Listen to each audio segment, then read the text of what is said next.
Welcome to the Heart of Giving.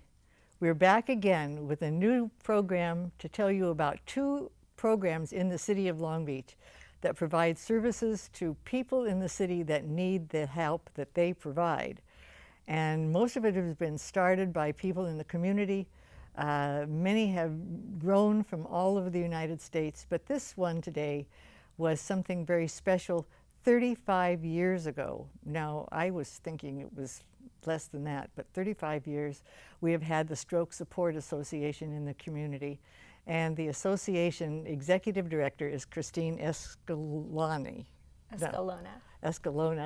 and Bill Frank, who is the facilitator there, who has been involved for many, many years.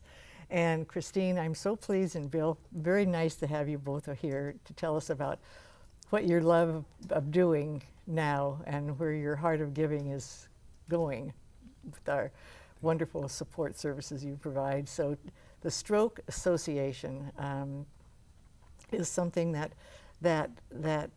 is so needed, and I think becoming more so, because it seems as though everybody's taking something so they won't get a stroke. Seems like everything that's been on advertising and it prevents strokes. So tell us what exactly your program provides for our community. Okay. The Stroke Support Association provides weekly support groups for both stroke survivors as well as caregivers and their family members.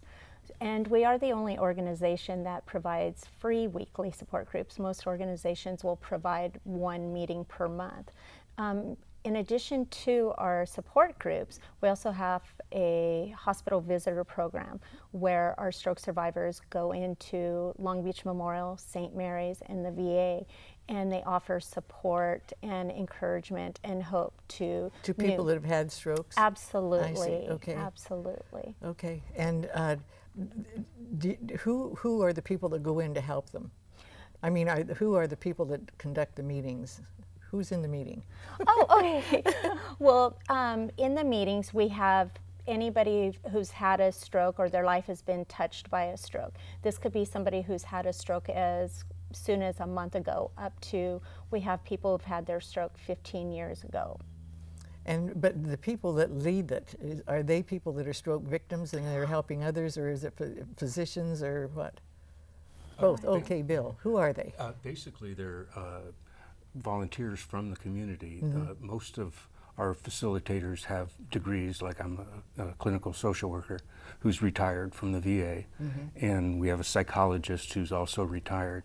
They run the groups. We have some kind of I guess that's what I was asking. Yeah. They're the ones that run the groups of people that have had strokes. Right. Okay. And then, but she was mentioning the hospital visitor program too, and we have stroke survivors go in and talk with other stroke survivors that are new to having a stroke, and talk to them about the changes they can expect, and let them know that we have this group. And so we get a lot of stroke survivors that come to us based on that outreach. And strokes take every form.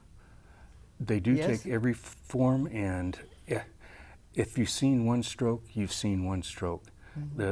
It changes are profound for some folks, and other folks you couldn't hardly even tell that they've had a stroke, but it may affect their thinking, their ability to read, for example, their vision, where others, they're confined to a wheelchair. And what's the most prevalent type of stroke thing that can happen to you with a stroke? I mean, as you say, it could be anything. But I mean, are there more of one type than another? Well, there are.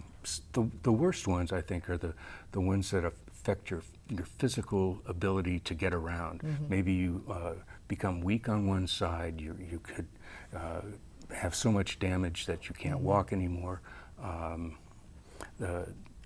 think each stroke is so different.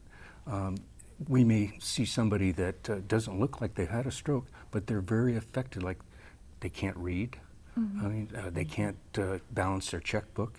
The brain misfires, and it's sad. But that's what the group is all about. These are tough folks that have come back. Somebody told me in group the other day that she is stubborn, and I said to myself later, I think they're all stubborn in their own way because they don't give up.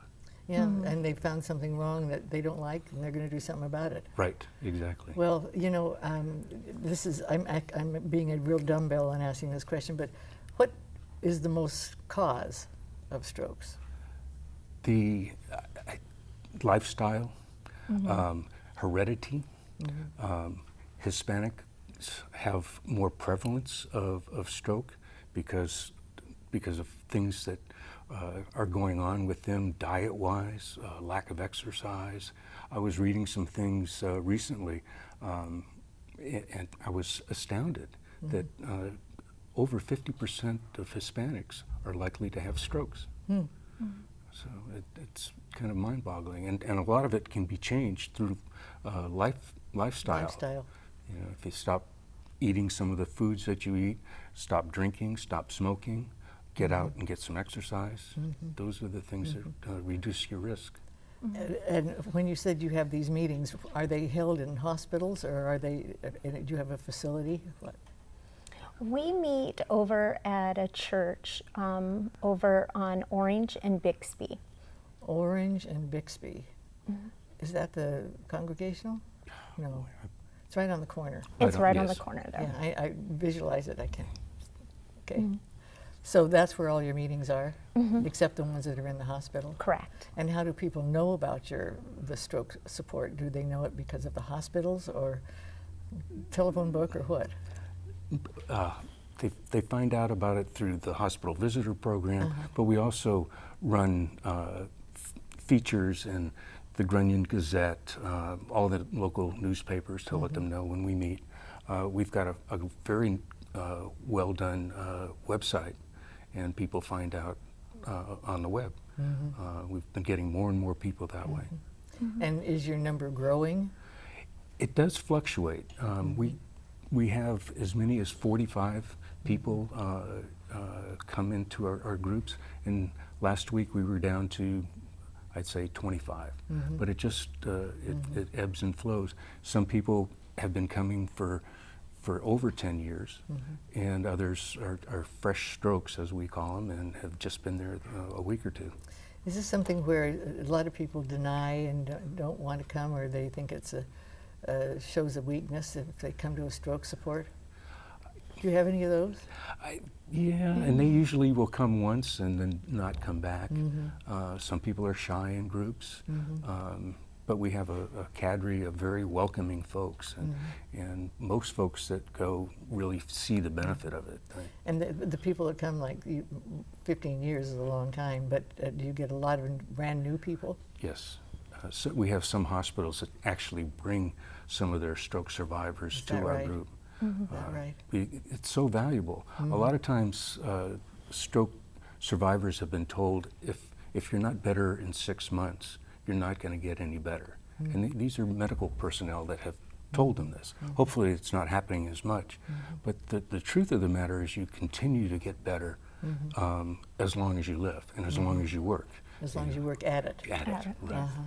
And it's hard. Yes, it's hard, but with groups like ours, you can see the change in some of the people that really couldn't talk very much when they got or talk at all, and now they may talk haltingly, but they can communicate. And does the Stroke Association provide classes or things that help them actually physically change, such as working on their voice or their speech, or is it mainly a support group?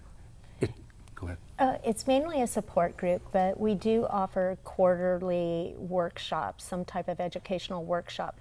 We are in the process right now of starting an aphasia group for those survivors that do have speech problems, and we're working with that with Cal State Long Beach, and that should be up and running at the beginning of the year.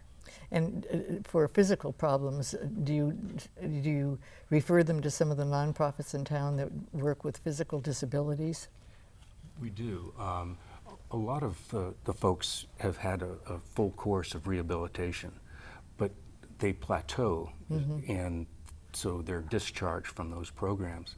But we encourage them that if there's some change, to go get reevaluated through their insurance and see if they could benefit from more speech therapy, more physical therapy, and then we use some of the community Organizations, programs, like yeah. Long Beach City College has a, I forgot what they call it. It's It's for speech rehabilitation. well, it's more physical, and it's at the stadium.